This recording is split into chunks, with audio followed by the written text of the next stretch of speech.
राजधानी दिल्लीमध्ये आरएसएस आणि भाजपमध्ये महत्त्वाची बैठक झालेली आहे। भाजपचा पुढील राष्ट्रीय अध्यक्ष महिला किंवा ओबीसी असण्यासंदर्भात याच्यात चर्चा झाली असं समजतंय।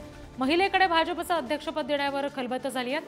आरएसएस आणि भाजपमधील बैठकीमध्ये ही महत्त्वाची खलबतं झाली। दिल्लीमध्ये संरक्षण मंत्री राजनाथ सिंह यांच्या निवासस्थानी तब्बल 5 तास ही बैठक चालली आणि बैठकीत महाराष्ट्रातील निवडणुकीसंदर्भात चर्चा झाल्याची माहिती आहे। प्रतिनिधी शिवाजी काळे यांच्याकडून आपण अपडेट्स घेणार आहोत।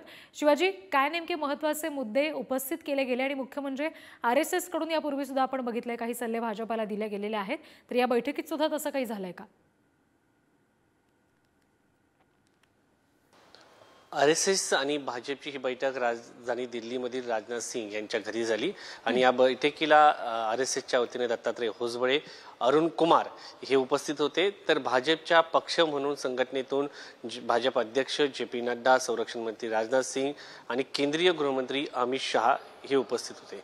एकंदरीत आगामी 4 राज्यांच्या निवडणुका आणि भाजपचा पुढील अध्यक्ष कोण या संदर्भात ह्या चर्चा झाल्याचं समजतंय आणि या सगळ्या चर्चेचं सार असं आहे की आगामी काळामध्ये अध्यक्ष जो असेल हा आरएसएसच्या सल्ल्याशिवाय घेतला जाऊ नये या संदर्भात चर्चा झाली।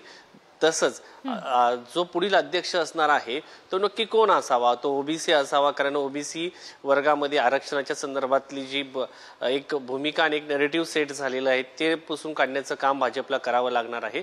दुसरा मुद्दा हा होता की 2029 ला महिला आरक्षण दिलं जाणार आहे, तर महिला आरक्षण दिलं जात असताना भाजपची महिला अध्यक्ष का नसावी अशी देखील चर्चा झाली, कारण महिला मतदारांवरती आगामी काळामध्ये महत्त्वाचा भाग असणार आहे आणि अलीकडच्या काळात देखील आपण पाहिलं असेल तर महिलांसाठी खास करून योजना आणल्या जात आहे। लाडली बहीण योजना ही देखील त्याचाच एक भाग आहे आणि भाजपने सातत्याने महिला केंद्रित धोरण राबवले, त्यामुळे एक महिला अध्यक्ष या संदर्भात चर्चा झाली आणि सगळ्यात महत्त्वाचं म्हणजे महाराष्ट्र देखील चर्चा झाली, कारण आरएसएस मध्ये राष्ट्रवादीला सोबत घेतल्यानंतर खास करून अजित पवार भाजप सोबत आल्यापासून संघाचे जे कार्यकर्ते आहेत ते प्रचंड नाराज असल्याचं समजतंय आणि या सगळ्या संदर्भात एक समन्वय साधावा अशी भूमिका देखील घेण्यात आलेली आहे। आणि या संदर्भात आता प्रत्यक्ष काय नेमकी पावलं उचलली जात आहेत भविष्यात हे पाहणं तितकंच महत्त्वाचं असेल।